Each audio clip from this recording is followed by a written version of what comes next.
menjelaskan tentang konsep dasar anggaran.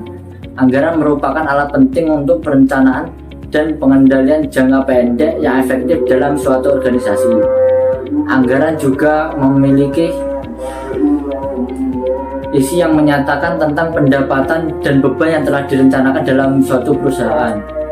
Dan anggaran juga memiliki beberapa karakteristik utama. Yang pertama yaitu estimasi laba atau pengestimasian potensi laba yang ada dalam perusahaan tersebut untuk unit bisnisnya. Kemudian format moneter, yaitu dinyatakan dalam satuan uang dan dapat juga didukung oleh data non moneter atau unit terjual atau unit yang diproduksi. Kemudian periode, dalam penyusunan anggaran biasanya langsung mencakup dalam suatu periode, dan periodenya tersebut biasanya atau umumnya adalah 1 tahun, atau dapat juga disesuaikan dengan bisnis yang musiman. Dan yang keempat adalah komitmen, yaitu tanggung jawab manajer atas pencapaian yang ada di perusahaannya, yang biasanya dicapai oleh para pekerjanya atau para bawahannya, yang juga ditinjau dan disetujui oleh pejabat yang lebih tinggi. Jadi anggaran sebelum difix biasanya harus disetujui dan ditinjau dulu oleh pejabat tinggi. Selanjutnya yaitu kegunaan anggaran. Jadi penyusunan anggaran operasi memiliki 4 tujuan utama. Yang pertama, menyelaraskan dengan rencana strategis. Yang kedua, koordinasi. Yang ketiga, penugasan tanggung jawab. Dan yang keempat, dasar untuk evaluasi kerja. Pertama, untuk menyelaraskan dengan rencana strategis. Rencana strategis sendiri memiliki 4 karakteristik. Yang pertama, dibuat pada awal tahun. Yang kedua, dikembangkan dengan informasi terbaik. Yang ketiga, penyusunannya melibatkan sedikit manajer. Dan yang keempat, dinyatakan dalam istilah relatif luas. Penggunaan anggaran yang kedua yaitu koordinasi. Jadi, setiap manajer pusat bertanggung jawab dalam organisasi dan juga ikut serta dalam penyusunan anggaran. Kemungkinan inkonsistensi akan timbul ketika staf merangkai rencana keseluruhan. Misalnya, rencana produksi tidak konsisten dengan volume penjualan yang sudah direncanakan. Contoh lainnya, organisasi lini mungkin saja mengonsumsikan tingkat layanan yang lebih tinggi dari organisasi pendukung dibandingkan dengan apa yang sudah direncanakan akan disediakan oleh organisasi tersebut. Kegunaan anggaran yang ketiga yaitu penugasan tanggung jawab. Anggaran yang sudah disetujui harus diperjelas tanggung jawab manajernya dan memberikan wewenang kepada manajer pusat tanggung jawab untuk membelanjakan uangnya dengan tujuan tertentu yang sudah ditetapkan tanpa harus meminta persetujuan kepada wewenang yang lebih tinggi. Kegunaan anggaran yang terakhir yaitu dasar untuk evaluasi kerja. Anggaran sendiri menjadi tolak ukur terhadap kinerja aktual dapat dinilai. Komitmennya bisa berubah jika asumsi yang mendasarinya juga berubah. Tetapi anggaran tetap menjadi tolak ukur pertama untuk menilai kinerja di dalam sebuah organisasi. Kategori anggaran operasi. Anggaran operasi dalam organisasi bervariasi berdasarkan ukuran dan kompleksitasnya. Organisasi kecil cenderung memiliki anggaran yang lebih sederhana, sedangkan organisasi besar memerlukan anggaran yang lebih rinci dengan berbagai pos, termasuk pendapatan, biaya produksi, biaya penjualan, dan beban lainnya. Poin penting dalam kategori anggaran operasi meliputi pertama yaitu anggaran pendapatan. Anggaran ini berisi proyeksi penjualan unit yang dikalikan dengan harga jual yang diperkirakan. Ini merupakan elemen paling penting dalam anggaran laba, namun juga paling dipengaruhi oleh ketidakpastian. Tingkat ketidakpastian dapat bervariasi antar perusahaan dan waktu yang berbeda di perusahaan yang sama. Yang kedua yaitu anggaran biaya produksi dan biaya penjualan. Dalam anggaran ini bahwa biaya bahan baku dan tenaga kerja langsung biasanya dikembangkan berdasarkan volume produksi yang dianggarkan, meskipun dalam prakteknya seringkali bergantung pada produk aktual. Yang ketiga yaitu beban pemasaran. Beban pemasaran adalah biaya yang dikeluarkan untuk memperoleh penjualan, dan sebagian besar dari jumlah yang tercantum dalam anggaran mungkin telah dikomitmenkan sebelum tahun anggaran dimulai. Perencanaan seperti penjualan, merekrut karyawan, pengiklanan, dan kontrak media harus direncanakan jauh sebelumnya untuk memastikan efektivitas dalam mencapai target penjualan. Yang keempat yaitu beban logistik. Beban logistik mencakup biaya yang terkait dengan pengelolaan pesanan, pergudangan, transportasi, dan penagihan piutang. Meskipun secara konseptual lebih mirip dengan biaya produksi, biaya perusahaan mengategorikannya dalam anggaran pemasaran karena tanggung jawabnya sering berada di bawah organisasi pemasaran. Yang kelima yaitu beban umum dan administrasi. Beban umum dan administrasi merupakan biaya yang berasal dari unit-unit staf di kantor pusat maupun unit bisnis. Biaya ini umumnya bersifat diskresioner, meskipun beberapa komponennya adalah biaya. Yang keenam yaitu beban penelitian dan pengembangan. Beban penelitian dan pengembangan atau biasa disebut litbang dalam anggaran dapat menggunakan dua pendekatan, yaitu fokus pada jumlah total pengeluaran yang disesuaikan dengan inflasi atau mengagregasikan rencana pengeluaran dari proyek yang disetujui. Pendekatan ini bertujuan untuk menghindari ketidakefisienan yang mungkin terjadi akibat fluktuasi pengeluaran litbang dalam jangka pendek. Yang ketujuh yaitu pajak penghasilan. Dalam pajak penghasilan, bahwa biasanya beberapa perusahaan tidak mempertimbangkan pajak dalam anggaran unit bisnis mereka.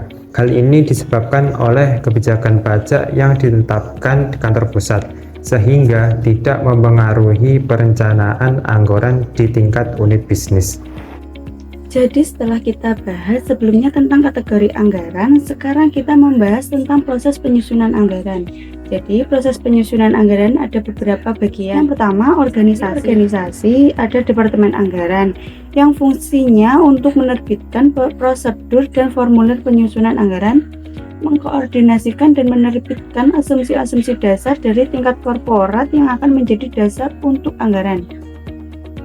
Kemudian memastikan bahwa informasi disampaikan dengan semestinya antar unit organisasi yang saling terkait. Di organisasi juga ada komite anggaran yang meninjau dan menyetujui atau menyesuaikan masing-masing anggaran dalam perusahaan besar yang terdiverifikasi. Komite anggaran bertemu dengan Chief Operating yang untuk meninjau anggaran dari suatu unit bisnis atau sekelompok unit bisnis. Yang kedua, penerbitan pedoman. Pedoman ini adalah yang dinyatakan secara implisit dalam rencana strategi dan dimodifikasi sesuai dengan perkembangan yang telah terjadi semenjak disetujui, khususnya kinerja perusahaan sampai tanggal tersebut dan prediksi terakhir. Yang ketiga, usulan awal anggaran. Jadi, dengan menggunakan pedoman penyusunan anggaran, manajer pusat tanggung jawab dibantu oleh stafnya melakukan penyusunan anggaran. Jadi karena sebagian pusat tanggung jawab mulai tahun anggaran dengan fasilitas karyawan dari sumber daya lain yang dimiliki saat ini, maka anggaran yang disusun didasarkan pada tingkatan kinerja saat ini, yang kemudian dimodifikasi sesuai pedoman penyusunan anggaran. Nah, perubahan dari tingkatan kinerja saat ini cangkupannya itu meliputi perubahan dalam kekuatan eksternal. Yang pertama, perubahan dalam tingkat umum aktivitas ekonomi yang memengaruhi volume penjualan. Yang kedua, perkiraan perubahan dalam harga beli bahan baku dan jasa. Yang ketiga, perkiraan perubahan dalam tarif upah tenaga kerja. Perubahan dalam kebijakan dan praktik internal. Yang pertama, perubahan dalam biaya produksi, mencerminkan peralatan dan metode baru. Yang kedua, perubahan dalam biaya diskresioner berdasarkan pada antisipasi perubahan dalam beban kerja. Yang terakhir, perubahan dalam pangsa pasar dan bauran produk. Dalam proses penyusunan anggaran yang keempat ada negosiasi. Jadi, pembuatan anggaran mendiskusikan usulan anggaran dengan atasannya. Ini merupakan inti dari proses penyusunan anggaran. Atasan cenderung untuk menilai validitas dari setiap penyesuaian. Biasanya pertimbangan yang memengaruhi adalah bahwa kinerja di tahun anggaran sebaiknya merupakan perbaikan dari kinerja tahun berjalan. Selanjutnya yang kelima ada tinjauan dan persetujuan. Usulan anggaran diajukan melalui beberapa tingkatan yang berjenjang dalam organisasi. Ketika usulan tersebut mencapai puncak dari unit bisnis, analis mengumpulkan potongan-potongan tersebut bersama-sama dan memeriksa totalnya. Persetujuan terakhir direkomendasikan oleh komite anggaran kepada CEO.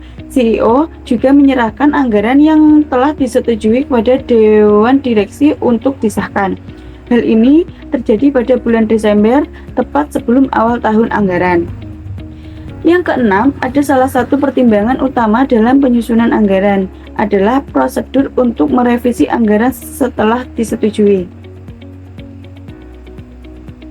Ada dua jenis umum revisi anggaran. Yang pertama, prosedur yang memungkinkan pemutakhiran anggaran secara sistematis atau kuartalan. Yang kedua, prosedur yang memungkinkan adanya revisi dalam keadaan tertentu. Yang terakhir, ada anggaran kontingensi. Beberapa perusahaan secara rutin menyusun anggaran kontingensi yang mengidentifikasikan tindakan-tindakan manajemen yang akan diambil jika terjadi penurunan volume penjualan secara signifikan. Saya dari kelompok 8 akan menjelaskan bagian subbab dari penyusunan anggaran, yaitu tentang aspek keperilakuan. Untuk yang pertama, yaitu partisipasi dalam proses penyusunan anggaran. Partisipasi penganggaran adalah pendekatan yang digunakan manajemen untuk melibatkan individu dalam pengambilan keputusan yang diharapkan kedepannya dapat meningkatkan kinerja organisasi baik secara individual maupun keseluruhan. Partisipasi ini memberi kesempatan kepada individu untuk ikut memengaruhi keputusan yang akan mempengaruhi mereka kedepannya. Dalam partisipasi ini ada beberapa faktor, baik untuk poin yang pertama, yaitu mengenai motivasi, penganggaran partisipatif, dan kinerja. Yaitu dalam bagian ini, yang pertama itu hubungan langsung antara penganggaran partisipatif dan kinerja seringkali tidak optimal, sehingga perlu dilihat dari variabel lain yang memoderasi pengaruhnya. Yang kedua yaitu ada hubungan positif antara penganggaran partisipatif dan motivasi.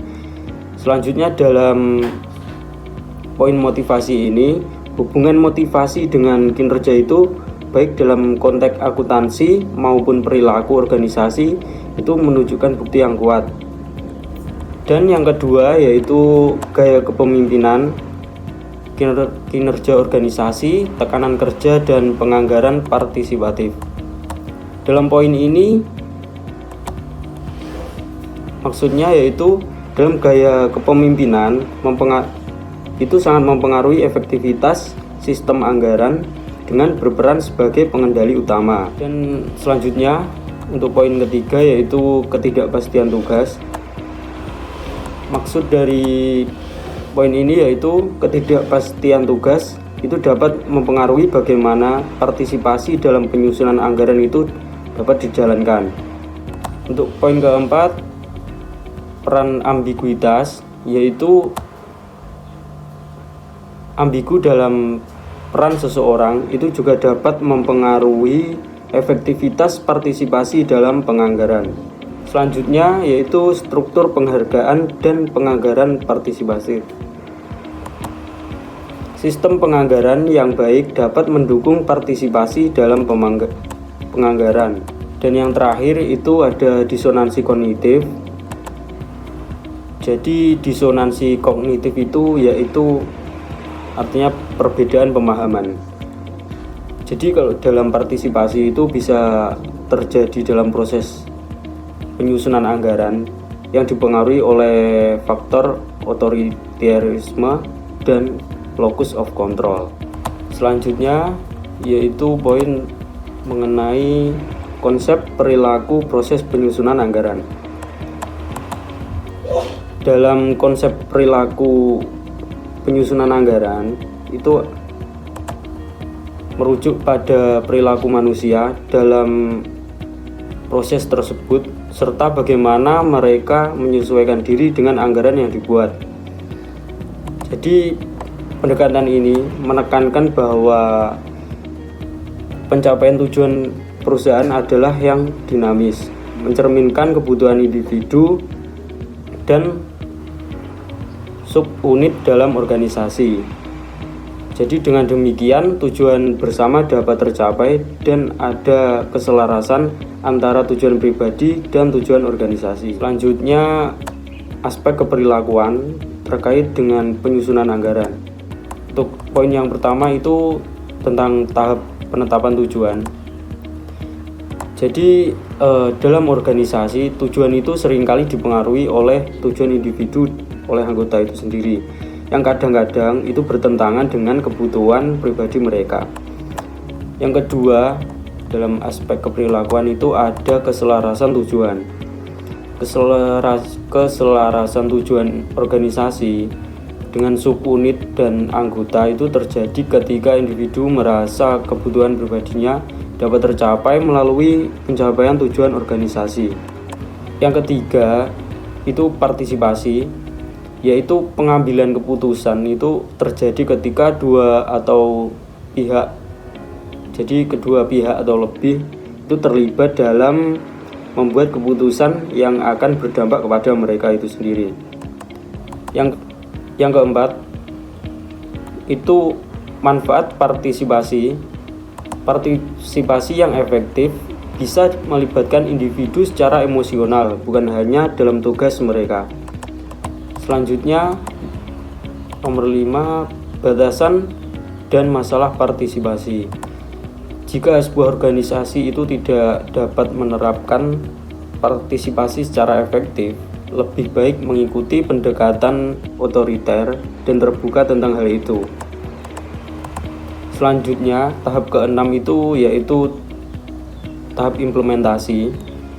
Jadi dalam tahap ini rencana formal digunakan untuk mengkomunikasikan strategi organisasi dan memotivasi orang-orang di dalamnya. Selanjutnya untuk poin ke-7, mengkomunikasikan anggaran. Jadi controller atau direktur perencanaan itu bertanggung jawab atas implementasi anggaran. Selanjutnya nomor 8, kerjasama dan koordinasi. Jadi di poin ini keberhasilan implementasi anggaran itu memerlukan kerjasama dan koordinasi dari individu yang memiliki keterampilan dan bakat itu yang berbeda-beda. Selanjutnya poin 9 itu ada tahap pengendalian dan evaluasi kerja. Dalam tahap ini kinerja aktual dibandingkan dengan standar anggaran untuk mengidentifikasi masalah dan memperbaiki kinerja dari organisasi. Dan poin yang terakhir yaitu pengkomunikasian anggaran. Laporan kinerja yang rutin minimal itu dibuat bulanan. Jadi hal ini itu penting untuk menjaga kendali daripada biaya dan motivasi karyawan. Selanjutnya yaitu poin aspek keperilakuan dalam penganggaran pada budgetary slack. Jadi maksud dari budgetary slack itu yaitu fenomena di mana anggaran yang disusun itu melebihi kebutuhan yang sebenarnya yang dari tujuan organisasi itu sendiri. Jadi hal ini itu atau budgetary slack itu sering terjadi karena individu atau kelompok yang menyusun anggaran itu lebih tinggi untuk memudahkan pencapaian target. Dan ada pun faktor yang mempengaruhi hal tersebut itu yaitu mengenai kepercayaan motivasi, dan ketersediaan informasi yang akurat. Jadi meskipun budgetary slack itu bisa memberikan ruang gerak yang lebih, hal ini itu bisa berdampak negatif karena sumber daya organisasi yang digunakan itu untuk hal-hal yang tidak perlu dan menghambat pencapaian tujuan jangka panjangnya. Selanjutnya, yang terakhir itu ada konsekuensi disfungsional. Dalam konsekuensi disfungsional ini ada 3 poin. Itu yang pertama yaitu ada rasa tidak percaya diri, yang kedua ada resistensi, dan yang keempat itu ada konflik internal. Dalam rasa tidak percaya diri itu, anggaran yang terlalu ketat atau longgar itu bisa menimbulkan rasa tidak percaya diri. Kemudian untuk resistensi itu muncul ketika persyaratan anggaran tidak proporsional dan memakan waktu banyak serta perhatian. Untuk poin terakhir mengenai konflik internal, yaitu maksudnya konflik itu muncul jika anggaran yang seharusnya itu menjadi alat koordinasi dan tidak berjalan dengan baik.